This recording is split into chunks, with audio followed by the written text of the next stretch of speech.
بسم اللہ الرحمن الرحیم الحمد للہ رب العالمین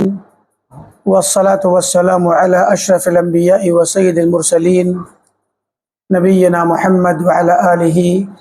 واصحابہ اجمعین ومن تبعهم بإحسان إلى يوم الدين اما بعد. قال الامام ابن بطة رحمه الله تعالى في كتابه الإبانة الكبرى يقول بسنده المكحول قال السنة سنتان سنة الأخذ بها فريضة وتركها كفر وسنة الأخذ بها فضيلة وتركها إلى غير حرج. ہمارا درس چل رہا ہے امام ابن بطہ عکبری رحمہ اللہ تعالی کی مشہور کتاب الإبانة الکبریٰ کے سلسلے میں، اور یہ کتاب عقیدہ اور منہج کی کتاب ہے، یعنی اس میں سلف کا عقیدہ ہے اور سلف کے منہج پر چلنے کی تاکید اور سلف کے منہج کی اشاعت اور اس کا تعارف ہے. اس سلسلے میں ہم جس آخری بات پر ٹھہرے تھے گزشتہ درس میں، وہ تھا عمر بن عبدالعزیز رحمۃ اللہ علیہ کا ایک قول، جس میں آپ نے اپنے ولاد کو لکھا، مختلف جگہوں پر والیوں کو اور گورنروں کو لکھا کہ لوگوں کو وہ یہ بات پڑھ کر سنائیں کہ لا رأی لأحد مع سنت سنہا رسول اللہ صلی اللہ علیہ وسلم، کہ کسی بھی انسان کی کوئی رائے نہیں چلے گی، نہ مانی جائے گی، اور نہ ہی کسی کو رائے دینے کا حق ہے اس سنت کی موجودگی میں جس کو اللہ کے نبی صلی اللہ علیہ وسلم نے بطور سنت چھوڑا ہے. یعنی جو سنت نبوی ہے، سنت نبوی جب آ جائے تو اس کے خلاف، اس کے مقابلے میں کوئی انسان اپنی رائے دے، نہ تو اس کی رائے قبول ہوگی اور نہ ہی اس کی رائے کو اسے رائے دینے کا حق ہے. لا رأی لأحد. یہ اب دیکھیں، یہ سلفی منہج کا بہت امتیازی وصف ہے. سلفی منہج میں، اہل الحدیث کے منہج میں یہ بہت بنیادی چیز ہے کہ ہم اللہ کے نبی صلی اللہ علیہ وسلم کی حدیث اور آپ کی سنت کے مقابلے میں کسی کی بھی رائے نہیں مانتے. یہ بات ہے مقابلے کی، کہ ایک طرف حدیث نبوی ہو اور دوسری طرف کسی شخص کی، اب وہ شخص کوئی بھی ہو، حتیٰ کہ صحابہ میں سے بھی کوئی صحابی ہوں جن کا فتویٰ، جن کی اپنی شخصی رائے حدیث کے خلاف جا رہی ہو، تو وہ بھی قبول نہیں ہوتی ہے. آپ کو معلوم ہوگا کہ بہت ساری احادیث ہیں، آثار ہیں صحابہ کے خود اس طرح کے، کہ ایک مرتبہ عبداللہ بن عمر رضی اللہ تعالی عنہما سے کسی نے پوچھا کہ حج تمتع کر سکتے ہیں کہ نہیں، تو آپ نے فرمایا جی ہاں بالکل کر سکتے ہیں، حج تمتع جائز ہے اور افضل بھی ہے. حج تمتع ایک قسم ہے حج کی. حج جو ہوتا ہے وہ 3 طرح سے ہوتا ہے. جو لوگ حج پہ جاتے ہیں وہ 3 طرح سے ان کے سامنے آپشن ہوتا ہے کہ وہ تینوں میں سے کوئی بھی ایک طرح کا حج کر لیں. ایک ہوتا ہے حج افراد، یعنی آدمی جائے اور مفرد انداز میں حج ہی کرے، صرف تنہا حج کرے، اس کے اپنے احکام ہیں. اور ایک ہے حج تمتع اور ایک ہے حج قران. حج تمتع میں عمرہ اور حج دونوں شامل ہیں، لیکن عمرہ پہلے مکمل ہو جائے گا اور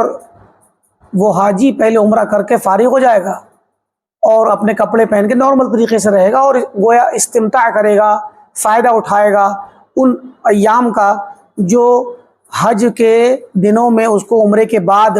اور 8 تاریخ سے پہلے جو ایام ملیں گے وہ ان میں نارمل طریقے سے رہے گا، استمتاع کرے گا، ہر طرح کے جو بھی فوائد زندگی کی لے سکتا ہے وہ. اور ایک ہے قران. قران میں مقرون ہوتا ہے، حج اور عمرہ دونوں ملے ہوئے ہوتے ہیں. حج اور عمرے کی نیت اکٹھی کی جائے گی. افراد میں صرف حج کی نیت کی جائے گی احرام کے وقت، تمتع میں جاتے وقت میقات پہ صرف عمرے کی نیت کی جائے گی اور عمرہ کر کے فارغ ہو جائے گا، کپڑے پہن کے نارمل طریقے سے رہے گا، اور جس دن حج کا دن آئے گا 8 تاریخ کو، یا اگر بہت ہوا تو 9 تاریخ کو، وہ کیا کرے گا، نئے سرے سے احرام پہنے گا اور پھر حج کی نیت کرے گا۔ یہ تمتع ہے۔ اور قران میں وہ پہلے ہی سے حج اور عمرہ دونوں کی نیت کرے گا، تو شروع سے وہ مستقل طور پہ احرام میں رہے گا، لیکن 2 نسک ایک ساتھ چلیں گے۔ تو یہ 3 طرح کا حج ہوتا ہے۔ تو جب ان سے پوچھا گیا ابن عمر رضی اللہ عنہما سے کہ کیا حج تمتع جائز ہے، کر سکتے ہیں، تو آپ نے فرمایا بالکل کر سکتے ہیں۔ تو کہا آپ کے والد تو کہتے ہیں کہ جائز نہیں ہے، حج تمتع صرف اللہ کے وسلم کے زمانے میں آپ ہی والے جس سال آپ نے حج کیا اسی سال کے لیے تھا، بعد میں نہیں ہے۔ تو اس پر حضرت عبداللہ بن عمر ناراض ہو گئے اور کہا کہ کیا میرے باپ کی بات مانی جائے گی کہ اللہ کے رسول صلی اللہ علیہ وسلم کی بات مانی جائے گی؟ تو یہ ایک حضرت عمر رضی اللہ عنہ کا اپنا اجتہاد تھا، اور ان تک وہ چیز یا تو پورے طور پر واضح نہیں تھی، یا وہ اس طرح کی حدیث نہیں پہنچی تھی جس میں وضاحت ہو، اور خود ان کا اپنا اجتہاد تھا، انہوں نے اجتہاد سے یہ بات کہی تھی، یعنی وہ تمتع کا انکار کیا تھا۔ تو ان کے ہی فرزند عبداللہ نے اتنا سخت ناراض ہو کر کے موقف اختیار کیا کہ کیا میرے باپ کی بات مانی جائے گی کہ اللہ کے رسول کی بات مانی جائے گی؟ تو یہ ہے اہل الحدیث کا اور سلف کا منہج کہ اللہ کے نبی صلی اللہ علیہ وسلم کے سامنے کسی کی رائے نہیں چلے گی۔ ایسے ہی چاہے بعد کے لوگ ہوں، تابعین ہوں، تبع تابعین ہوں، ائمہ ہوں، علماء ہوں، آج کے لوگ ہوں، قیامت تک کوئی بھی ہو، اگر کسی کی کوئی بات، کسی کا کوئی فتویٰ، کسی کی کوئی رائے ایسی آتی ہے جو حدیث نبوی کے خلاف چلی جاتی ہے، تو پھر اس بات کو قبول نہیں کیا جائے گا۔ ابتداءً کسی کے لیے جائز نہیں کہ وہ حدیث کے ہوتے ہوئے الگ سے اپنی رائے دے، یہ جائز نہیں۔ اور اگر وہ حدیث کے خلاف رائے دینا جائز سمجھتا ہے تو یہ تو مسئلہ پھر کفر اور ایمان کا مسئلہ کھڑا ہو جائے گا۔ لیکن عمومی طور پہ انسان اس طرح کی رائے دینے سے بچے، خود حدیث کے خلاف موقف اختیار، حدیث سنت یعنی قرآن و سنت دونوں چیز داخل ہیں اس میں، شریعت کے خلاف اور خصوصی طور پر حدیث کے خلاف۔ اور اگر کسی کی کوئی رائے آ گئی ہے تو پھر یہ جان لینے کے بعد کہ حدیث نبوی میں اس طرح سے ہے، وعلیکم السلام، اور یہ رائے اس کے خلاف ہے، تو اس رائے کو چھوڑنا واجب ہے۔ یہی وہ مقام ہے جس مقام پر سلفی اور خاص کر اہل الحدیث پوری دنیا میں متمیز اور ممتاز نظر آتے ہیں، اور مذاہب فقہیہ کے مقابلے میں خصوصی طور پر اس باب میں ہی وہ متمیز اور ممتاز نظر آتے ہیں کہ مذاہب فقہیہ میں دنیا کے وہ لوگ جو کسی نہ کسی فقہی مذہب کو اپنانا اپنے لیے واجب سمجھتے ہیں، اور کسی فقہی مذہب کی طرف نسبت کرنا، چاہے وہ حنفی ہو یا شافعی ہو یا مالکی ہو یا حنبلی ہو، کسی فقہی مذہب اور مسلک کی طرف اپنی نسبت کرنا اور اپنے آپ کو جوڑنا جو لوگ واجب قرار دیتے ہیں، ان لوگوں کے لیے اور ان کے مقابلے میں اہل الحدیث کی یہ صفت ہے کہ وہ اسی لیے اپنا انتساب نہیں کرتے، کیونکہ کسی مذہب سے جب انتساب کریں گے ہم تو اس مذہب کی تمام چیزیں عموماً لینی پڑتی ہیں اور اس سے ساتھ تقید کرنا پڑتا ہے، تو اس کے ساتھ وہ فتوے بھی آتے ہیں جو ان علماء سابقین نے تو اپنے اجتہاد سے دیے تھے، اور ان تک یا تو حدیث نہیں پہنچی تھی، یا پہنچی ہو تو کسی ضعیف راستے سے پہنچی ہو، یا انہیں کسی حدیث میں وہ اجتہاد کے ذریعے اور استنباط کے ذریعے وہ بات سمجھ نہ آئی ہو جو بعد میں واضح ہو گئی۔ تو بہت سی وجوہات ہوتی ہیں جن کی بنا پہ علماء کے فتوے حدیث کے برخلاف ہو جاتے ہیں۔ تو سابقین کے فتوے اور ان کی باتیں جو آج کتابوں میں لکھی ہوئی ہیں وہ تو ان کے اجتہادات تھے،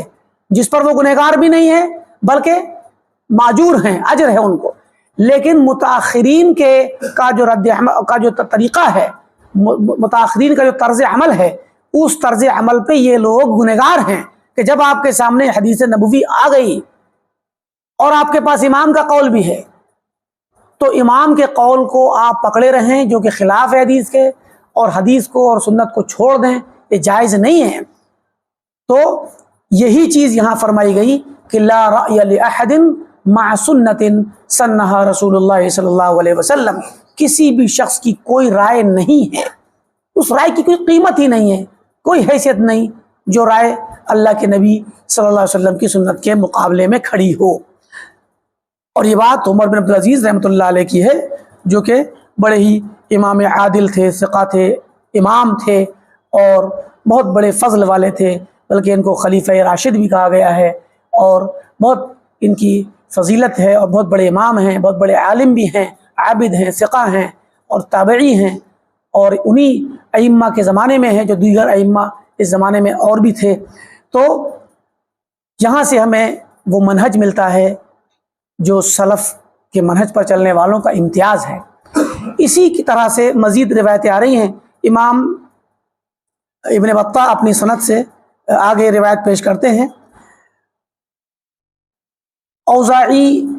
کے ذریعے سے مکحول کی روایت، یہ مشہور روایت ہے، حالانکہ اس سند میں کوئی ایک راوی مجہول بھی ہے، لیکن روایت مشہور ہے۔ امام مکحول سے یہ قول بہت مشہور ہے، اوزاعی سے بھی یہی قول مشہور ہے، اور بھی دیگر علماء سے یہ والی بات آئی ہے، بعض سلف سے، بعض صحابہ سے بھی منقول ہے یہی بات کہ السنت سنتان، سنت دو طرح کی ہوتی ہے، سنت نبوی دو طرح کی ہوتی ہے، سنت الاخذ بها فریضہ، ایک وہ سنت جس کو لینا اور اپنانا فرض ہے، اس کو اپنانا فرض ہے، وہ ترکھا کفر، اور اس کو چھوڑنا کفر ہے، یعنی وہ اتنی اہمیت والی سنت ہے کہ اس کو اپنانا فرض ہے اور چھوڑنا کفر ہے۔ وسنت الاخذ بها فضیلہ، اور ایک سنت ایسی ہوتی ہے دوسری والی کہ اس کو اپنانا فضیلت کا کام ہے، اجر کا کام ہے اور بڑا پیارا کام ہے۔ وترکها الی غیر حرج، اور اگر اس کو چھوڑ دیا کسی نے تو کوئی حرج کی بات نہیں ہے، اس پر گناہ نہیں ہوگا۔ تو سنت دو طرح کی ہوتی ہے۔ اب اس کی وضاحت کریں گے مصنف خود۔ قال الشیخ رحمہ اللہ تعالی، امام ابن بطہ فرماتے ہیں، وَأَنَا أَشْرَحُ لَكُمْ طَرَفًا مِّن مَعْنَى كَلَامِ مَكْحُول يَخُصُّكُمْ، میں آپ کے لیے مکحول کے کلام کا کچھ معنی، طرف کچھ اطراف، کچھ چند نکات، ان کے کلام کے معنی کے کچھ نکات میں آپ کے سامنے شرح کروں گا جو آپ کے لیے خاص ہوں گے اور جن کی آپ کو ضرورت ہے۔ تو فرمایا کہ وَيَدْعُوكُمْ إِلَىٰ طَلَبِ السُّنَنِ الَّتِي طَلَبَهَا وَالْعَمَلْ بِهَا فَرْضٌ، کہ اس میں امام مکحول آپ کو دعوت دے رہے ہیں کہ ان سنتوں کو طلب کریں، ان سنتوں کو طلب کریں، الَّتِي طَلَبُهَا وَالْعَمَلُ بِهَا فَرْضٌ، جن کو طلب کرنا اور ان پر عمل کرنا فرض ہے۔ امام مکحول اپنے اس قول سے وہ مطلب دعوت دے رہے ہیں کہ وہ سنتیں اختیار کی جائیں جن کو تلاشنا، طلب کرنا، سیکھنا اور عمل کرنا فرض ہے۔ وَتَرْكُ لَهَا، اور انہیں چھوڑ دینا، وَالتَّهَاوُنُ بِهَا، اور ان کے ساتھ تہاون کرنا، ایک طرح سے لاپرواہی کرنا، سستی کرنا، کسل مندی کرنا اور منہ موڑ لینا، کفر ہے۔ یعنی کوئی شخص ان سنتوں کو چھوڑے نہ، ان کو اپنائے، انہیں سیکھے، تو سیکھنا فرض ہے اور چھوڑنا اور اس میں تعاون کرنا، سستی اور لاپرواہی کرنا، یہ کفر ہے۔ تو کہتے ہیں میں اس کی وضاحت کروں گا آپ کے سامنے۔ فَاعْلَمُوا رَحِمَكُمُ اللَّهُ، تو جان لو اللہ تم پر رحم کرے، أَنَّ السُّنَنَ الَّتِي لَزِمَ الْخَاصَّةَ وَالْعَامَّةَ عِلْمُهَا، کہ وہ سنتیں، آپ جان لو کہ وہ سنتیں جنہیں جاننا، والبحث والمسألة عنها، اور انہیں تلاش کرنا اور ان سنتوں کے بارے میں سوال کرنا، والعمل بها، اور ان پر عمل کرنا، ہر عام اور خاص کے لیے لازم ہے۔ وہ سنتیں جن کو سیکھنا، انہیں تلاشنا، ان کے بارے میں سوال کرنا، ان پر عمل کرنا ہر عام اور خاص شخص کے لیے لازم ہے۔ ہی السنن التی وردت، یہ وہ سنتیں ہیں التی وردت تفسیراً، جو بطور تفسیر کے آئی ہیں۔ یہ وہ سنتیں ہیں، وہ احادیث ہیں جو بطور تفسیر کے آئی ہیں لجملت فرض القرآن، قرآن کے فرائض کے من جملہ اجمالی طور پہ جو قرآن میں فرائض پیش کیے گئے ہیں مجمل، یعنی قرآن میں ایک چیز بطور فرض کے ذکر ہے اور وہ مختصر ہے، تو قرآن کے فرائض جو مختصر طور پہ قرآن میں آئے ہیں ان فرائض کی شرح کے طور پہ، وضاحت اور تفسیر کے طور پہ جو احادیث آئی ہیں ان کو سیکھنا فرض ہے۔ کیوں؟ کیونکہ وہ قرآن کی اسی فرضیت اور فریضے کی وضاحت کریں گی، تو جب اس فریضے کو سیکھنا فرض ہے، قرآن کے فریضے کو، تو اس سنت کو سیکھنا فرض ہے جو اس کی وضاحت کر رہی ہیں۔ ٹھیک ہے، مما لا يعرف وجه العمل به، ایسے فرائض، قرآن کے ایسے فرائض لا يعرف وجه العمل به کہ جن پر عمل کرنے کی وجہ اور شکل سمجھ میں نہیں آ سکتی، نہ پہچانی جا سکتی ہے، نہ معلوم ہو سکتی ہے، الا بلفظ، مگر الگ سے ایک لفظ آئے، اس لفظ کے ذریعے۔ یعنی قرآن کے فرائض اتنے مجمل ہیں، اتنے مختصر ہیں بسا اوقات بعض جگہوں پہ بعض فرائض، کہ ان فرائض کو کیسے اپنایا جائے، ان پر کیسے عمل کیا جائے، ان پر عمل کرنے کی وجہ اور شکل کیا ہے، یہ معلوم ہو ہی نہیں سکتی مگر بے لفظ، ایک اور لفظ آئے، اس لفظ کے ذریعے پتہ چلے گی، ذی بیان و ترجمہ، جس میں بیان ہوگا، ایسا لفظ جو وضاحت کرنے والا ہوگا، بیان تبیین کرنے والا، شرح کرنے والا ہوگا، وہ ترجمہ، اور ترجمہ کرنے والا یعنی اس کے مفہوم کو بتلانے والا ہوگا۔ تو قرآن کے جو فرائض ہیں وہ مجمل ہیں اور مختصر ہیں، اور یہ اتنے مختصر ہیں کہ ان پر عمل کیسے کرنا ہے اس وقت تک پتہ ہی نہیں چلے گا جب تک کہ الگ سے ایک لفظ یعنی ترجمہ نہ آ جائے، وضاحت نہ آ جائے، بیان نہ آ جائے، اور وہ بیان کہاں ہوگا؟ سنت نبوی میں ہوگا۔ اس لیے جس طرح وہ قرآن میں آئے ہوئے فرائض کو جاننا فرض ہے، ویسے ہی ان فرائض کی جو شرح ہے، جو تفسیر ہے، سنت، اس کو جاننا بھی فرض ہے۔ ہم مثال دے رہے ہیں قرآن کے ان فرائض کی جو مجمل طریقے سے قرآن میں آئے ہیں۔ قال اللہ عز وجل، اللہ عز وجل کا فرمان ہے، وَأَقِيمُوا الصَّلَاةَ وَآتُوا الزَّكَاةَ، کہ صلاۃ قائم کرو اور زکوٰۃ ادا کرو۔ تو صلاۃ قائم کرنا فرض ہے، قرآن نے فرض کر دیا، تو یہ اتنا مختصر انداز میں فرض کیا کہ اس کی تفصیل ہمیں قرآن سے پتہ ہی نہیں چلے گی کہ صلاۃ کیسے فرض کس طرح کسے پڑھی جائے گی، کیسے اس پر عمل کیا جائے گا، اس پر عمل کرنے کی وجہ و شکل کیا ہے ہمیں قرآن سے پتہ نہیں چلے گا۔ زکوٰۃ کے متعلق بھی یہی ہے، زکوٰۃ بھی بہت مختصر طریقے سے فرض ہے، قرآن نے فرض کر دیا آتوا الزکوٰۃ، اور فرمایا وَأَتِمُّوا الْحَجَّ وَالْعُمْرَةَ لِلَّهِ، کہ حج کو اور عمرے کو اللہ کے لیے مکمل کرو۔ تو حج کیسے کرنا ہے، عمرہ کیسے کرنا ہے، یہ تفصیل اور اس کی وجہ اور اس کی شکل ہمیں قرآن سے نہیں ملے گی، یہ سنت سے ملے گی۔ تو اب وہ سنتیں اور وہ احادیث جو ان اوامر اور ان احکامات کی اور ان فرائض کی تفسیر ہیں، ان پر عمل کرنا اور ان کو حاصل کرنا سیکھنا فرض ہے، اور ان کو چھوڑنا کفر ہے۔ کیوں؟ اگر آپ نے ان کو چھوڑا تو آپ صلاۃ ہی ادا نہیں کر پائیں گے، آپ زکوٰۃ بھی نہیں دے پائیں گے۔ ظاہر ہے کہ زکوٰۃ کی تفصیلات، نصاب کی تفصیل، اور الگ الگ شکلوں میں کتنے میں کتنا نکلے گا، کیا کیا شکلیں ہوں گی، حج کی تفصیلات، یہ سب حدیث میں ہیں۔ تو اگر آپ نے یہ تفصیلات والی حدیث چھوڑ دی تو آپ نے کفر کیا، کیونکہ آپ کیا اس فریضے کو جان ہی نہیں پائیں گے، تو پھر اس پہ بھی عمل نہیں کر پائیں گے اور اس پر منمانی کریں گے، تو اس کے بہت سارے خراب نتائج سامنے آئیں گے۔ اور اسی طرح مثال دے رہے ہیں، فرمایا کتب علیکم الصیام کما کتب علی الذین من قبلکم، کہ یا ایھا الذین آمنوا، اے ایمان والو، تم پر صیام فرض کیا گیا جیسا کہ تم سے پہلے کے لوگوں پہ فرض کیا گیا تھا۔ تو صیام اللہ تعالیٰ نے روزہ فرض کر دیا اور مختصر طریقے سے ہمیں حکم دے دیا۔ روزے کی تمام احکام، تمام مسائل، تفصیلات قرآن کے اندر نہیں آئے۔ ایسی فرمایا وجاہدوا فی سبیل اللہ باموالکم، وجاہدوا فی سبیل اللہ باموالہم وانفسہم، کہ اللہ تعالیٰ نے اہل ایمان کی اور اللہ تعالیٰ کے یہاں جن کا ایمان مقبول ہے ان کی تعریف کی اور ان کی صفت بیان کی کہ یہ وہ لوگ ہیں جنہوں نے اللہ کی راہ میں جہاد کیا، اپنے مال سے اور اپنے نفس سے۔ تو اللہ کی راہ میں جہاد کیسے ہوتا ہے، کب ہوگا، کب فرض ہوگا، جہاد کے کیا شرائط ہیں، کیا احوال ہیں، کیا احکام ہیں، مجاہدین کے کیا شرائط ہیں، اور میدان جنگ میں کیا احکامات ہیں، دشمن کے ساتھ کیا ہوگا، غنیمت کے ساتھ کیا ہوگا، بہت سارے احکام ہیں جہاد کے، فرضیت سے لے کر کے تنفیذ اور تنفیذ کے بعد تک کے مسائل، صلح تک کے مسائل سب جہاد سے جڑے ہوئے ہیں۔ تو پھر یہ سارے کے سارے مسائل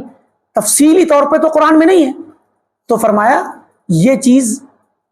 اللہ نے فرض کی قرآن میں مختصر طریقے سے، اور اس اختصار میں اس فرضیت کا صحیح اندازہ، اس پر عمل کرنے کا اندازہ تب تک نہیں ہوگا جب تک ہم سنت نہ پڑھ لیں، حدیث نہ پڑھ لیں۔ اور فرمایا فَانْكِحُوا مَا طَابَ لَكُم مِّنَ النِّسَاءِ مَثْنَىٰ وَثُلَاثَ وَرُبَاعَ، کہ اللہ نے فرمایا کہ تم نکاح کرو جو تمہیں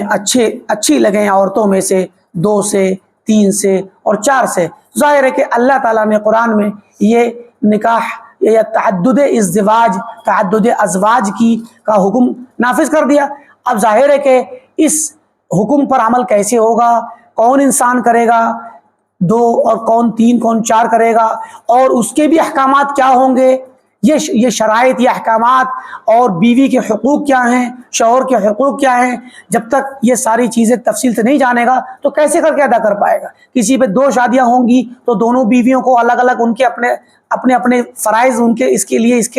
کے اوپر کیا وارد ہوں گے، کس طرح ان کے درمیان عدل کرے گا، عدل کے کیا تقاضے ہوں گے، کیا شکلیں ہوں گی، کن کن شکلوں میں عدل کرنا واجب نہیں ہوگا، اور کون سی شکلیں ایسی ہوں گی جو عدل میں داخل ہی نہیں ہوں گی، یہ بہت ساری چیزیں ہیں۔ تو عدل و انصاف کرنا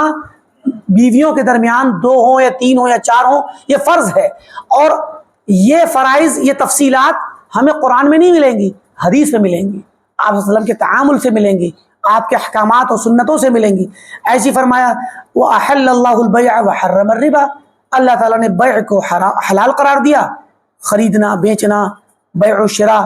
معاملات کو حلال قرار دیا، وحرم الربا، اور ربا کو حرام قرار دیا۔ تو یہ مختصر طریقے سے بتا دیا۔ اب بیع حلال ہے، خریدنا اور بیچنا، تجارت کرنا، معاملے کرنا، لین دین کرنا حلال ہے، تو اب یہ تجارت کے معاملات، خریدنے بیچنے کے معاملات، یہ قرآن میں تفصیلات نہیں آئی اس کی، کتنی طرح کی اقسام ہیں، کیا شرائط ہیں، کیا کیا اختیارات ہیں، کن کن شکلوں میں بیع جائز ہوگی، کون کون سی بیع حرام ہوں گی، اور کون کون سی شکلوں میں ربا داخل ہو جائے گا، سود داخل ہو جائے گا، کن شکلوں میں سود نہیں ہوگا، یہ ساری کی ساری تفصیلات ہمیں سنت نبوی سے ملیں گی۔ تو فرماتے ہیں یہ مثالیں دینے کے بعد فَلَيْسَ أَحَدٌ، تو کوئی شخص ایسا نہیں، يَجِدُ السَّبِيلَ إِلَى الْعَمَلِ، جو راستہ پا جائے عمل کرنے کا، بِمَا اشْتَمَلَتْ هَذِهِ الْجُمَلْ، بِمَا اشْتَمَلَتْ عَلَيْهِ هَذِهِ الْجُمَلْ، یہ مختصر آیات جن فرائض پر اور جن معانی پر مشتمل ہیں، ان آیات میں فرائض کا کیا معنی ہے، فرائض کی کیا حقیقت ہے، ان حقائق پر عمل کرنے کا راستہ نہیں پائے گا کوئی شخص، من فرائض اللہ دون تفسیر رسول اللہ صلی اللہ علیہ وسلم، اللہ کے رسول صلی اللہ علیہ وسلم کی تفسیر کے بغیر اللہ تعالیٰ کے ان فرائض، ان مختصر فرائض پر جو اللہ نے ان آیات میں ہم پر فرض کیے ہیں، ان فرائض میں کیا معانی پائے جاتے ہیں، کیا حقائق ہیں، کیا مطلوب ہے، اس پر عمل کرنے کا راستہ کوئی شخص نہیں پائے گا، ممکن ہی نہیں ہے۔ تو کیا ہوگا؟ دون تفسیر رسول اللہ صلی اللہ علیہ وسلم، آپ صلی اللہ علیہ وسلم کی تفسیر کے بغیر، بالتوقیف، آپ ہمیں واقف کرائیں، توقیفاً ہمیں توقیف دیں، وقفہ کسی کو واقف کرانا، آپ بتلائیں گے، ہمیں علم دیں گے، آپ ہمیں اللہ کی مراد بتلائیں گے، منتقل کریں گے ہم تک اللہ تعالیٰ کی مراد، والتحدید، اور آپ ہمیں تعیین کر کے بتلائیں گے۔ اب صلاۃ ہے، اب صلاۃ ایک تو توقیف یہ کریں گے، آپ ہمیں واقف کرائیں گے صلاۃ ادا کیسے ہوگی، تو بھی قیام ہوگا، رکوع ہوگا، سجدہ ہوگا اور قعود ہوگا، یہ ایک موٹی موٹی شکلیں ہو گئی۔ تو یہ تو ہو گئی توقیف، یعنی واقف کرا دیا آپ نے ہمیں ایک کہ عبادت کیسے ہونی ہے۔ تعیین، تحدید جو ہے وہ تعیین ہے کہ کتنے رکعت پڑھنی ہے، 3 پڑھنی ہے کہ 2 پڑھنی ہے کہ 4 پڑھنی ہے۔ اب کوئی انسان اگر یہ نہ سیکھے کہ کتنی پڑھنی ہے، تو وہ تو پڑھتا ہی رہے گا، پھر منمانی کرے گا. تو تعیین بھی آپ ہی بتلائیں گے. وہ ترتیب، اور ترتیب بھی آپ بتلائیں گے. ہر چیز کی ترتیب، صلوات کی ترتیب دیکھ لیجئے بھائی، فجر کے بعد ظہر ہوگی، ظہر کے بعد عصر ہوگی، عصر کے بعد مغرب ہوگی، مغرب بعد عشاء ہوگی ہے. اور اس نماز میں مان لیجیے مغرب میں 3 ہے، عشاء میں 4 ہیں، فجر میں 2 ہیں. تو دیکھیں 3 4 2، اس کے بعد پھر 4 ہیں، پھر 4 ہیں. تو یہ ترتیب جس انداز میں رکھی گئی ہے، ظاہر ہے کہ یہ اس ترتیب کو ہمیں ماننا لازمی ہے. کوئی انسان لگاتار سوچے کہ میں 4 والی پہلے پڑھ لیتا ہوں، چلو ظہر والی میں 4 پڑھ لی، عصر میں 4 پڑھ لی، مغرب میں بھی 4 ہی پڑھ لی، پھر کہا پھر 4 4 4، پھر 3 اور 2 ایسے کر دیتا ہوں، یہ اچھی لگے گی، ہے کہ نہیں؟ ڈیسینڈنگ والی ترتیب ہو جائے گی، تنازلی ترتیب تنازلی. یا کوئی کہے نہیں پہلے 2 پڑھوں گا فجر کی، پھر ظہر میں 3 پڑھوں گا، پھر عصر 4، مغرب 4، عشاء 4، یہ بھی ٹھیک رہے گا. تو عقل تو کچھ نہ کچھ بتا دے گی نا. دیکھیے یہیں سے پتا چلتا ہے کہ عقل کا دخل کچھ بھی نہیں ہے سرے سے. نہ تو یہاں پہ آپ اسینڈنگ آرڈر لا سکتے ہیں، نہ ڈیسینڈنگ آرڈر لا سکتے ہیں، کیونکہ شریعت نے جو بتایا ہے وہی لانا ہے آپ. تو یہ جو آرڈر آئے گا، جو ترتیب آئے گی، وہ ہمیں تفسیر نبوی سے ہی ملے گی. کوئی انسان خود سے نمازوں کو مرتب کر دے، یہ نہیں چلے گا. اور ان کی رکعات کو مرتب کر دے، فجر میں 2 فرض 2 سنت، ظہر میں، اس طریقے سے آپ جو سب ہیں ان ترتیبات کو، ان تحدید و تعینات کو اللہ تعالیٰ کے حکم سے آپ مجمل طریقے سے نہیں جان سکتے. ہمارے نبی صلی اللہ علیہ وسلم کی سنت سے ہی آپ جان پائیں گے. فَفَرَضَ عَلَى الْأُمَّةِ عِلْمَ السُّنَنِ، یا فوریضہ بھی کہہ سکتے ہیں کہ امت پر فرض کیا گیا سنتوں کا جاننا، سنتوں کا یعنی احادیث کا جاننا فرض ہے. یا فَفَرْضٌ عَلَى الْأُمَّةِ عِلْمُ السُّنَّةِ، تینوں طرح پڑھ سکتے ہیں آپ کہ امت پہ فرض ہے جاننا سنتوں کو، ان سنتوں کو، ان احادیث کو جاننا فرض ہے. التي جاءت عن رسول اللہ صلی اللہ علیہ وسلم فی تفسیر هذه الجمل، کہ من فرائض الکتاب، کہ کتاب الہی یعنی قرآن کریم کے جو فرائض ہیں، ان فرائض کے جو مختصر احکام ہیں، ان احکام کی تفسیر کے سلسلے میں جو پیارے نبی صلی اللہ علیہ وسلم سے احادیث آئی ہیں، سنتیں آئی ہیں، ان سنت کو سیکھنا، ان سنتوں کو سیکھنا فرض ہے امت پر. فَإِنَّهَا أَحَدُ الْأَصْلَيْنِ، کیونکہ سنت 2 بنیادی مصادر میں سے ایک اصل ہے، 2 اصلوں میں سے ایک اصل ہے، 2 بنیادی مصدروں میں سے ایک مصدر ہے. الذین اکمل اللہ بہما الدین للمسلمین، جن دو بنیادی مصادر اور اصلوں اور سورسز جو ہیں جن کے ذریعے اللہ تعالیٰ نے مسلمانوں کے لیے دین کو مکمل کیا. وجمع لهم بہما ما یأتون، اور ان کے لیے ان دونوں کے ذریعے ہر وہ چیز اکٹھی کر دی، جمع کر دی، ما یأتون، جو وہ آئیں، یعنی جن کو وہ ادا کریں، اپنائیں، وما یتقون، اور جن سے وہ بچیں، جن کے ذریعے تقوی اختیار کریں اور بچیں. یعنی کیا انہیں لانا ہے، عمل کرنا ہے، انہی میں بتایا گیا ہے 2 اصلوں کے اندر، کتاب میں اور سنت میں. اور کن کن چیزوں سے بچنا ہے ان کو بھی بتلا دیا گیا ہے قرآن و سنت کے اندر. فَلِذَلِكَ صَارَ الْأَخْذُ بِهَا فَرْضًا وَتَرْكُهَا كُفْرًا، اسی لیے ان سنتوں کو اور سنت نبوی کو لینا اور اپنانا فرض ہو گیا، وَتَرْكُهَا كُفْرًا، اور اسے چھوڑنا کفر ہو گیا. تو یہ تو شرح اتنی واضح کر دی امام ابن بطہ نے کہ مزید وضاحت کی اس میں ضرورت نہیں ہے. کہ سنت نبوی جو مکحول نے کہا، امام مکحول نے، کہ سنت 2 طرح کی ہوتی ہے، ایک وہ جس کو اخذ کرنا اور جس پر عمل کرنا فرض ہے، اور ترک کرنا یہ کفر ہے. تو یہی وہ سنت ہے جس کے بغیر ہمیں قرآن کے احکام سمجھ ہی میں نہیں آئیں گے. وَأَنَا أَذْكُرُ، اب یہیں سے اب مطلب گویا انہوں نے یہ بتلا کے یہ واضح کر دیا کہ اس جتنی حدیثیں وہ ہیں جو فرائض کے متعلق ہیں، تو ظاہر ہے وہ فرض ہیں، ہے کہ نہیں، ان کو لینا فرض. اور جتنی بھی احادیث و سنتیں سنن کے متعلق ہیں، مستحبات کے متعلق ہیں، تو ان کو اخذ کرنا مستحب ہے. ظاہر ہے فقہی حکم تو یہی ہے، فقہ کا حکم یہی ہے کہ جو فرض ہے، واجب ہے، اس کو اخذ کرنا واجب ہے، اور جو فرض سے نیچے ہے، مستحب، مندوب، تو اس کو اخذ کرنا مندوب ہے، مستحب ہے، اور سنت ہے، نفل ہے، اور اس میں فضیلت ہے. اور اگر کوئی شخص اس کو چھوڑ دیتا ہے اعراض کے طور پہ نہیں، یوں ہی چھوڑ دے تو کوئی اس میں حرج کی بات نہیں ہے۔ اعراض کرے گا سنت سے تو اس کا حکم الگ ہوگا، لیکن یوں ہی چھوڑ دیتا ہے تو اس میں کوئی حرج کی بات نہیں ہے۔ اب یہاں پر ایک حدیث لا رہے ہیں اہل باطل کی، جس سے وہ استدلال کرتے ہیں۔ فرمایا وَأَنَا أَذْكُرُ حَدِيثًا، میں یہاں پر ایک حدیث پیش کرتا ہوں۔ أَنَا أَذْكُرُ حَدِيثًا، ایک حدیث پیش کر رہا ہوں۔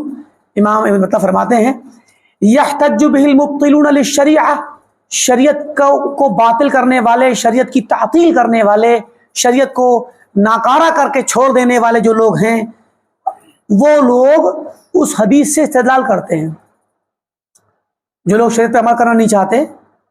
تو اس حدیث کو پکڑتے ہیں، بولے میں وہ حدیث پیش کر رہا ہوں۔ وَيَحْتَالُ بِهِ الْمُمَوِّهُونَ، وہ اہل الخدیعہ، دھوکہ دینے والے، لوگوں کو گمراہ کرنے والے، اور بظاہر تمویہ کہتے ہیں کسی کے سامنے اچھے انداز میں بات پیش کرنا اور اس کے اندر غلط باطل کو چھپائے رہنا، یعنی بظاہر حق کا اظہار کرے انسان، اچھی بات، لفظ اچھے ہوں اور پیچھے کیا ہو، باطل ہو، تو کذب ہی کے معنی میں ہے جھوٹ کے، ملمہ سازی کرنا، تو ملمہ سازی کرتے ہیں، دھوکہ دیتے ہیں، دھوکہ دینا بھی اس کو کہہ سکتے ہیں۔ تو جو لوگ دھوکہ دیتے ہیں، اور اہل الخدیعہ آگے کہہ دیا کہ دھوکہ دینے والے لوگ یعنی جو مسلمانوں کو دھوکہ دیتے ہیں، حدیث پڑھ کے سنائیں گے اور اس کے ذریعے مسلمانوں کو گمراہ کرنا چاہتے ہیں۔ تو فرمایا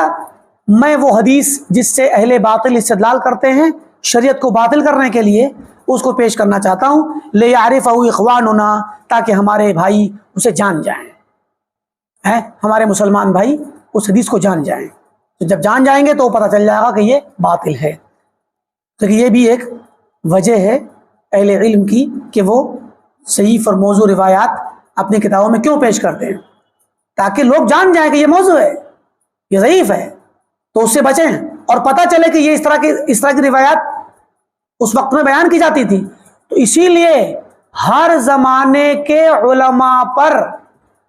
فرض ہے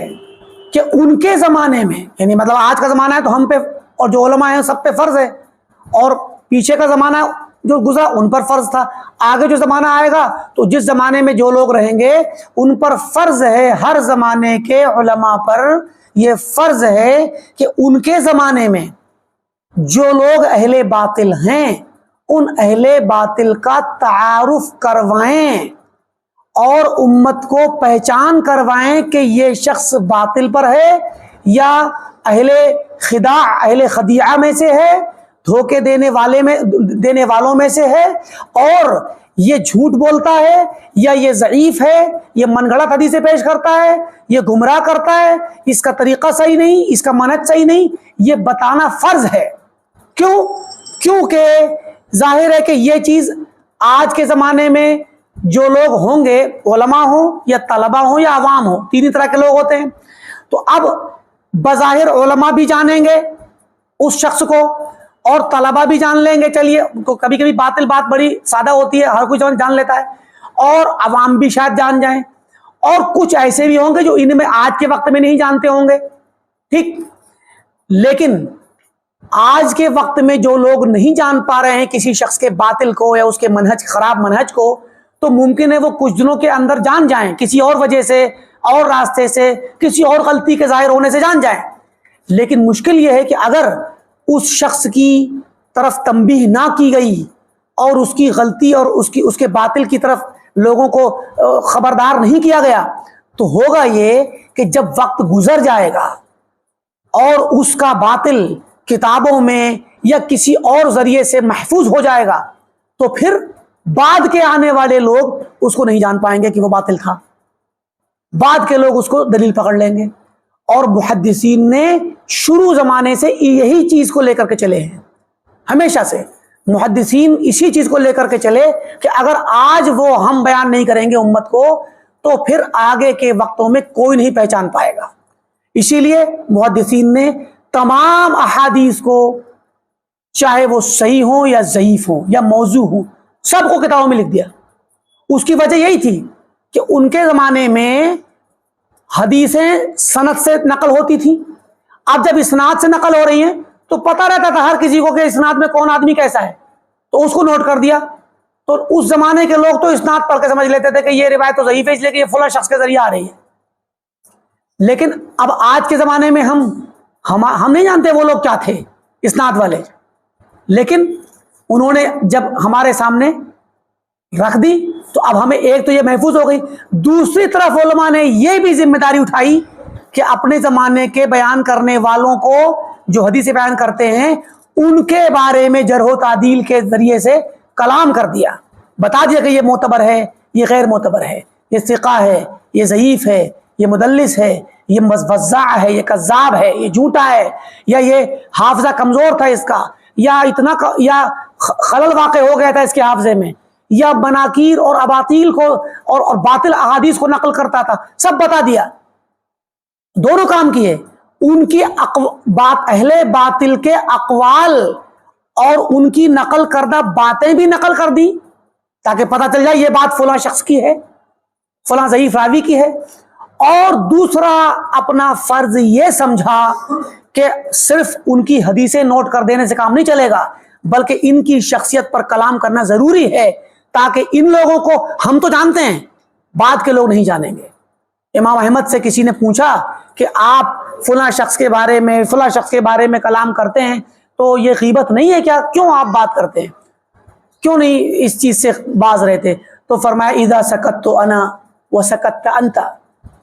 فمتى يعرف الجاهل الصحیح من السقیم یا الثقة من الضعیف، کہ اگر میں بھی خاموش ہو جاؤں اور تم بھی خاموش ہو جاؤ تو جاہل شخص جس کو کچھ نہیں پتا ان لوگوں کے بارے میں وہ کیسے جان پائے گا کہ ثقہ کون ہے، ضعیف کون ہے، صحیح حدیث کون سی ہے اور ضعیف حدیث کون سی ہے؟ تو یہ دونوں فرائض اہل علم نے بخوبی انجام دیے ہیں اور سلف ہمیشہ سے اس پر قائم رہے ہیں، اور آج بھی سلف کے متبعین قائم ہیں، اور جو لوگ بھی سلف کے طریقے پہ چلتے ہیں ان کا فرض ہے کہ وہ اس طریقے پر سلف کے اس منہج پر قائم رہیں۔ یہ نہ کہیں کہ اس سے تفرقہ پڑتا ہے، اس سے نفرت پھیلتی ہے، یا اس سے لوگ بدگمان ہوتے ہیں، یا کسی کی شخصیت مجروح ہوتی ہے، بڑا فائدہ حاصل نہیں ہوتا، چھوٹے چھوٹے فائدوں میں آپ لگے رہتے ہیں۔ محدثین نے ان چیزوں کی رعایت نہیں کی، ان چیزوں کا کچھ بھی اعتبار نہیں کیا۔ کیونکہ کبھی کبھی انسان کی ہلاکت کے لیے ایک ہی جملہ کافی ہوتا ہے، اس کی بربادی کے لیے، اس کے ایمان کے تباہ ہونے کے لیے، اس کی آخرت کے تباہ ہونے کے لیے ایک ہی لفظ کافی ہوتا ہے۔ پوری زندگی کی ساری کمائی وہ ایک لفظ میں کھو بیٹھتا ہے۔ لہذا باطل باطل ہے، چاہے کم ہو یا زیادہ ہو۔ تو باطل کو بیان کرنا اہل علم پر فرض ہے، اور اہل باطل کے متعلق بھی کلام کرنا فرض ہے، تاکہ اس چیز کو آگے کے لوگ جو نہیں جانتے وہ جان جائیں اور اس سے بچے رہیں۔ اسی لیے فرمایا کہ دیکھیے میں آپ کے سامنے حدیث پیش کر رہا ہوں تاکہ اسے ہمارے بھائی جان جائیں۔ ہمیں اس کتاب سے منہج ملتا ہے، بہت عظیم شان کتاب ہے یہ جو ہمیں منہج سکھلاتی ہے۔ فرماتے ہیں لِيَعْرِفَهُ إِخْوَانُنَا، تاکہ ہمارے بھائی مسلمان بھائی اس حدیث کو جان جائیں، فَيَرُدُّوهُ، تو اسے رد کر کے لوٹا دیں، عَلَى مَنِ احْتَجَّ بِهِ عَلَيْهِمْ، ان لوگوں پر واپس کر دیں، لوٹا دیں جو ان کے سامنے آ کر کے اس حدیث سے احتجاج کرے، دلیل پکڑ کے حجت پکڑے اور مناظرہ کرے یا مباحثہ کرے اور اس کے ذریعے دلیل پکڑ کے اپنی بات کہے، تو جب جان جائیں گے تو لوٹا دیں گے۔ وہ ہوا، اور وہ حدیث کیا ہے؟ حدث رواہ رجل، وہ حدیث ہے جس کو بیان کیا ہے، روایت کیا ہے۔ اسی طرح سے یہ عبارت ہے وہ ہوا حدث، کہ اور وہ یہ کہ اس نے اس کو بیان کیا، یعنی جب وہ لوگ احتجاج کریں آپ کے سامنے تو آپ اس رد کر دیں۔ اور وہ حدیث کیا ہے؟ حدث بھی فلان، مطلب شاید حدیث کتاب کے اندر کچھ نقص ہے، سخت ہے عبارت میں، رواہ رجل، یا وہ حدیث ہونا چاہیے لیکن حدثہ بلکہ کتاب میں، تو یہ وہ حدیث ہے رواہ رجل جسے روایت کیا ایک آدمی نے، ایک ایسے راوی نے روایت کیا ہے، جرحہ اہل العلم، جس کی جرح کی ہے اہل علم بالحدیث، حدیث کا علم رکھنے والے علماء نے، وَأئمۃ المحدثین، محدثین کے بڑے بڑے ائمہ نے اس آدمی اس راوی کی جرح کی ہے، اس کو مجروح اور غیر معتبر قرار دیا ہے، واسقطوہ اور اس کو ساقط کر دیا ہے، ناقابل اعتبار قرار دے دیا ہے، اس راوی نے اس حدیث کو بیان کیا۔ کہتے ہیں حدث باحادیث بباطل، اس آدمی نے، اس راوی نے بہت ساری احادیث ایسی روایت کی ہیں جو باطل حدیثیں ہیں، وانکرها العلماء علیہ، اور علماء نے ان حدیثوں پر کے متعلق اس پر نکیر کی ہے۔ یعرف هذا الرجل، اس آدمی کا نام کیا ہے؟ عثمان بن عبد الرحمن الوقاصی، عثمان بن عبد الرحمن الوقاصی، یہ جو ہے وہ آدمی ہے، وہ راوی ہے جو ضعیف حدیثیں بیان کرتا تھا، من گھڑت، اور جس پر علماء نے کلام کیا، اور اس نے بہت ساری باطل اور منکر حدیثیں بیان کی ہیں۔ اب وہ حدیث پیش کر رہے ہیں جو اس کی روایت ہے۔ کہتے حدثنا ابو الحسن احمد بن زکریا بن یحییٰ بن عبد الرحمن الساجی البصری قال حدثنا ابی قال حدثنا محمد بن الحارث المخزومی قال حدثنا یحییٰ بن جعد المخزومی عن عمر بن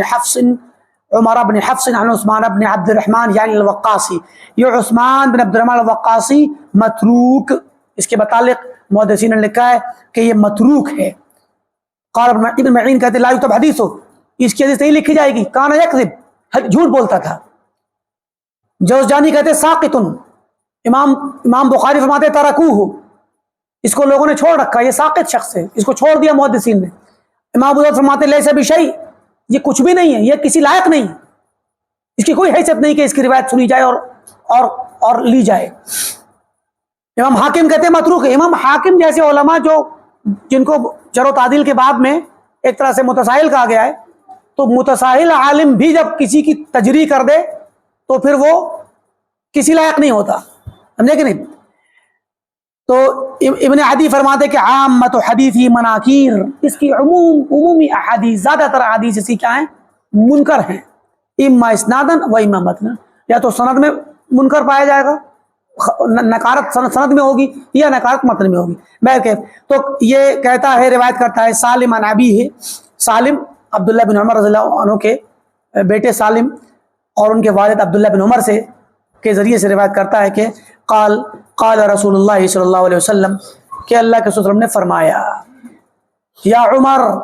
اے عمر، لعل احدکم متکئ، کہ شاید ایسا وقت آئے کہ تم میں سے کوئی شخص ٹیک لگا کے بیٹھا ہو، علی اریکتہ، اپنی مسند پہ ٹیک لگائے بیٹھا ہو آرام سے گھر پہ،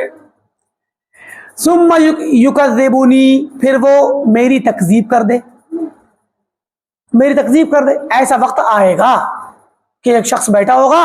اور اس کے پاس میری حدیث آئے گی اور میری تکذیب کرے گا۔ تو آپ نے گویا اس حدیث میں آگے فرمایا ما جاءکم عنی، لہذا جو حدیث تمہارے پاس میری طرف سے آئے، میرے طرف سے، میرے واسطے سے جو آپ نے فرمایا اس حدیث میں کہ میرے واسطے سے جو حدیث بھی آئے، فَعْرِضُوهُ عَلَى کتاب اللہ، تو تم اس کو کتاب اللہ پر پیش کرو، قرآن پر پیش کرو۔ فَإِنْ وَافَقَهُ، اگر وہ حدیث قرآن کے مطابق ہو یا قرآن اس حدیث کی موافقت کرے، فَأَنَا قُلْتُ، تو جان لو میں نے اس کو کہا ہے۔ وَإِن لَمْ يُوَافِقْهُ، اور اگر قرآن اس حدیث کے موافق نہ ہو، موافقت نہ کرے، تائید نہ کرے، فَلَمْ أَقُلْهُ، تو میں نے نہیں کہا ہے، سمجھے کہ نہیں؟ تو اب یہ حدیث، اس کے متعلق امام ابن بطہ کے جو استاذ ہیں ابو الحسن ابن الساجی کہتے ہیں قال ابی، میرے والد نے کہا، پیچھے نام گزرا ہے زکریا بن احمد بن زکریا، یہ ابن الساجی ہیں، زکریا بن یحییٰ الساجی البصری۔ زکریا بن یحییٰ الساجی بہت بڑے امام تھے، اہل بصرہ کے امام، محدث، شیخ البصرہ، امام البصرہ، مفتی بصرہ تھے۔ 307 ہجری میں ان کا انتقال ہے، 307 ہجری میں یہ امام الساجی کا انتقال، ابن الساجی کے والد یہ زکریا جو ہیں، زکریا بن یحییٰ، بہت بڑے امام تھے، احد ائمۃ الحدیث، تو ان کی کتابیں بھی تھیں حدیث کے باب میں۔ تو یہ امام ساجی فرماتے ہیں ھذا حدیث موضوع عن النبی صلی اللہ علیہ وسلم، اللہ کے وسلم پر یہ گھڑی ہوئی حدیث ہے، موضوع ہے، یہ حدیث موضوع ہے۔ قال وبلغنی عن علی بن المدینی، ابن الساجی کہتے ہیں کہ مجھے یہ بات پہنچی علی ابن مدینی کے طرف سے بات آئی ہے کہ انہ قال کہ علی بن مدینی نے فرمایا لیس لہذا الحدیث اصل، اس حدیث کی کوئی اصل نہیں ہے، کہیں سے صحیح ہو کے آ رہی ہو، کسی بنیاد کوئی ہو اس کی، کچھ نہ کچھ معنی اس کا صحیح نکل کے آتا ہو، کوئی اصل نہیں اس کی۔ والزنادقۃ وضعت هذا الحدیث، زندیقوں نے یہ حدیث، زنادقہ نے یہ حدیث گھڑی تھی۔ اس میں ہے کیا کہ ما جاءکم عنی، کہ مجھ سے جو حدیث تم تک پہنچے اسے قرآن پر پیش کرو، اگر قرآن اس کی موافقت کرے، تائید کرے، تب تو سمجھو میں نے کہا ہے یا میری حدیث ہے، اور اگر قرآن کے مطابق نہ ہو تو میری حدیث نہیں ہے۔ یعنی جو بھی حدیث آئے وہ قرآن پر پیش کی جائے، اگر وہ حدیث قرآن کے مطابق ہے اور قرآن میں اس کی تائید مل جاتی ہے اس معنی کی، تب تو ٹھیک ہے، اور نہیں ملتی ہے تو میں نے نہیں کہا وہ حدیث صحیح نہیں۔ اس پر علماء نے بڑی پیاری بات کہی ہے۔ امام ابن عبد البر کا قول یہاں حاشیے میں محقق نے پیش کیا ہے، کہتے ہیں کہ اہل علم نے کہا ہے کہ ہم اسی حدیث کو، یہ جو حدیث ہے اس کو ہی قرآن پر پیش کرتے ہیں، اور قرآن پر پیش کرنے کے بعد ہمیں پتہ چلتا ہے کہ یہ حدیث باطل ہے، کیونکہ قرآن اس کی موافقت نہیں کرتا، قرآن تو اسی کی موافقت نہیں کرتا ہے، سمجھے کہ نہیں؟ کہتے ہیں کہ جو ہے ہم نے اس حدیث کو قرآن میں پیش کیا، لم نجد فی کتاب اللہ اللہ یقبل من حدیث رسول اللہ الا ما وافق، ہم نے قرآن میں ایسی کوئی آیت نہیں پائی جس میں یہ آیا ہو کہ اللہ کے نبی کی صرف وہ بات ماننا جو قرآن کے مطابق، ایسا کہیں نہیں آیا قرآن کے اندر ہے۔ تو بڑی پیاری بات ہے۔ قال الشیخ، شیخ فرماتے ہیں وصدق ابن الساجی وابن المدینی رحمہم اللہ، کہ سچ بولا، سچ کہا ابن ساجی احمد بن زکریا بن یحییٰ الساجی نے، اور ابن مدینی علی بن مدینی نے سچ کہا، کیونکہ لأن هذا الحدیث، کیونکہ یہ جو حدیث ہے کتاب اللہ یخالف، خود قرآن اس کا مخالف ہے، قرآن خود اس حدیث کا مخالف ہے۔ وَيُكَذِّبُ قَائِلَهُ وَوَاضِعَهُ، قرآن ہی تکذیب کر رہا ہے، کتاب اللہ تکذیب کر رہی ہے اس حدیث کے کہنے والے اور اس کے گھڑنے والے کی، سمجھے کہ نہیں؟ کیوں؟ کیونکہ قرآن میں تو یہ کہا گیا ہے کہ جو ہے اللہ کے رسول کی اطاعت کرو، اور اطاعت کو تو مقید نہیں نہ کیا گیا کہ صرف ان باتوں میں جو قرآن میں آئی ہو صرف ان میں، اور جو قرآن میں نہ ہو ان میں نہ کرو، ایسا تو نہیں کہا گیا قرآن کے اندر، بلکہ کہا گیا ما آتاکم الرسول فخذوہ وما نہاکم عنہ فانتہوا، اور بہت سی آیات آئی ہیں جو پیچھے گزر گئیں۔ فرماتے ہیں کہ والحدیث الصحیح والسنۃ الماضیہ عن رسول اللہ صلی اللہ علیہ وسلم تردہ، اور اللہ کے وسلم کی صحیح حدیث اور آپ کی سنت جو گزر چکی ہیں، جو سنتیں معروف ہیں آپ سے، جن پر عمل چلتا آیا ہے اور آپ سے ثابت ہیں، وہ اس کو اسی حدیث کو رد کر رہی ہیں، آپ کی دوسری صحیح حدیثیں اس کو رد کر رہی ہیں۔ اور قرآن کی آیت میں کیا فرمایا؟ قال اللہ عز وجل فلا وربک لا یؤمنون حتی یحکموک فیما شجر بینہم، قرآن تو فرماتا ہے کہ لا یؤمنون، تمہارے رب کی قسم یہ لوگ ایمان نہیں لا سکتے، مومن نہیں ہو سکتے اس وقت تک، حتی یحکموک فیما شجر بینہم، جب تک کہ یہاں تک کہ وہ آپ کو حکم اور فیصلہ کرنے والا نہ بنا لیں، فیما شجر بینہم، ان چیزوں میں، ان معاملات میں جو ان کے درمیان آپس میں جھگڑے کا باعث بن جائیں، جھگڑا جو ان کے اندر ہو جائے، ثم لا یجدوا فی انفسہم حرجا، پھر وہ اپنے دلوں کے اندر، اپنے نفسوں میں کوئی حرج محسوس نہ کریں، مما قضیت، آپ کے فیصلوں سے، ویسلموا تسلیما، اور پورے طور پر تسلیم کر لیں۔ تو یہ آپ صلی اللہ علیہ وسلم کے فیصلے کو نہ ماننے کے نتیجے میں تو یہ آیت نازل ہوئی تھی، تو وہ چیزیں جو آپ فیصلہ کریں گے ضروری نہیں ہے کہ وہ معنی، وہ مسئلہ قرآن میں موجود ہو، قرآن میں سارے مسئلے جو احادیث میں ہیں سب موجود ہوں، ایسا نہیں ہے، بلکہ کچھ مسائل ایسے ہیں جو احادیث میں ابتدائی طور پہ آئے ہیں، قرآن میں نہیں آئے۔ تو اس میں یہ ہے کہ قرآن نے جو ہمیں طریقہ دیا، اور خود حدیث نبوی نے، کہ ہمیں اللہ کی اور اللہ کے رسول کی اطاعت کرنی ہے، قرآن میں مکمل طور پہ تمام پورا قرآن ہمارے لیے صحیح ہے، اس پہ عمل کریں گے، اور حدیث میں ہمارے پاس جو حدیث صحیح طریقے ثابت ہوگی اس پر عمل کرنا ہے، چاہے وہ حدیث اور اس کا معنی، اس کا مفہوم قرآن میں ڈائریکٹ ملتا ہو یا نہ ملتا ہو، اصل یہ طریقہ اور اسلوب۔ فرماتے والذی امرنا اللہ عز وجل وہ بات جس کا ہمیں حکم دیا اللہ عز و جل نے، وہ یہ ہے کہ ان نسمع ونطیع، ہم سنیں اللہ اور اس کے رسول کی بات کو سنیں اور اطاعت کریں. ولا نضرب لمقالته علیہ السلام المقاییس، اور آپ صلی اللہ علیہ وسلم کی باتوں کو ہم دوسرے مقاییس سے نہ ماریں، دوسرے عقلی معیاروں سے، دیگر اپنی طرف سے بنائے ہوئے اصولوں سے. مقاییس ایسے مقیاس، ایسے اصول و قواعد جو ہم خود بنا لیں. اب یہ ایک مستقل اصول بنا لیا گیا. اب یہ زنادقہ نے کیوں گھڑی تھی؟ زندیق لوگ جو دین پر عمل نہیں کرنا چاہتے تھے، اسلام کی تعطیل کرتے تھے، اسلام کے خلاف شوشے نکالتے تھے، شکوک و شبہات نکالتے تھے، تو وہ ظاہر ہے اس حدیث کے ذریعے اگر یہ حدیث چل جاتی ہے اہل اسلام کے درمیان اور اس کے بارے میں لوگوں کو پتہ نہ چلتا یا محدثین نہ بیان کرتے اس کے بارے میں، تو کیا ہوتا؟ ایک نیا اصول گھڑ لیا گیا تھا زندیقین کی طرف سے، ملحدین کی طرف سے ایک نیا اصول گھڑ لیا گیا، ایک نیا مقیاس بنا لیا. کیا؟ کہ بھائی صرف وہ حدیث مانو جس کا معنی مفہوم قرآن میں ہو. تو قرآن میں تو بہت کم مسائل کا ذکر ہے، تو صرف وہی حدیث قبول کرو، بقیہ سارا اسلام چھوڑ دو، پھر دین پہ عمل کچھ نہ کرو، کیونکہ وہ تو اللہ کے نبی نے کہی ہی نہیں ہے جو قرآن میں نہیں ہے. تو یہ اسلام کو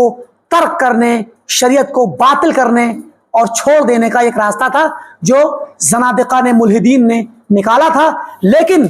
آپ دیکھیں کہ اہل علم نے، محدثین نے اسی وقت، اسی زمانے میں بلا تاخیر اور بغیر کسی کی رعایت کیے ہوئے اسی وقت بیان کر دیا. اور آپ یہ بھی جان لیجئے کہ زنادقہ اور ملحدین میں بہت سارے لوگ شروع میں ایسے تھے جو بڑے بڑے مناظرہ کرنے والے تھے، بڑے عقل مند علم کلام کے ماہرین تھے، لیکن بعد میں چل کے ملحد ہو گئے، زندیق ہو گئے، یا معتزلہ کے راستے پہ نکل گئے تو عقلی منہج سے بہت دور اور سنتوں کی تعویل اور حدیث کی کوئی اہمیت نہیں رہی ان کی نظروں میں. تو یہ ایسے بھی لوگ تھے جو مناظرے بھی کرتے تھے اور بڑے بڑی محفلیں ان کی لگتی تھیں، بڑے ذہین لوگ تھے، سمجھے کہ نہیں؟ لیکن ان سب کی پرواہ اہل علم نے کبھی نہیں کی، بلکہ فوری طور پہ ان کی تنقید کی. ہم آپ کو بارہا بتا چکے ہیں، بہت سارے علماء، بہت سارے نام جیسے عبداللہ بن سعید بن کلاب کے بارے میں بتایا، یہ کلابیہ کے امام ہیں. امام احمد بن حنبل بہت سخت ناپسند کرتے تھے ان کو، علماء نے تنقید کی ان کے اوپر اور ان کے شاگردوں پر، اور سخت نکیر کی علماء نے ابن کلاب کے اوپر جو انہوں نے نیا منہج گھڑا تھا، سمجھے کہ نہیں؟ اور بھی بہت سارے لوگ ہیں جو معتزلہ کے بھی امام تھے اور زنادقہ کے بھی امام نکلے بعد میں. وہ سب لوگ جو ہیں اپنے دور میں کچھ نہ کچھ، کسی نہ کسی ناحیے سے وہ معروف تھے، مشہور تھے، لیکن ان کی پرواہ نہیں کی گئی. اگر کسی نے غلط بات کہی ہے تو اس کو فوراً تردید کی گئی. یہ اہل علم کا طریقہ تھا. تو فرماتے ہیں کہ ہمارے لیے اللہ نے ہمیں حکم دیا کہ ہم اللہ کے نبی کی بات کو سنیں، آپ کی اطاعت کریں، آپ کے قول پر دوسرے مقاییس کو نہ ماریں یا آپ کے قول کو لے کے دوسرے مقاییس پر لا کے نہ تولیں. ولا نلتمس لها المخارج، اور ہم آپ کے قول کو لے کر کے سامنے رکھیں اور مخرج نکال کر کے دوسرے راستے پہ نکل جائیں،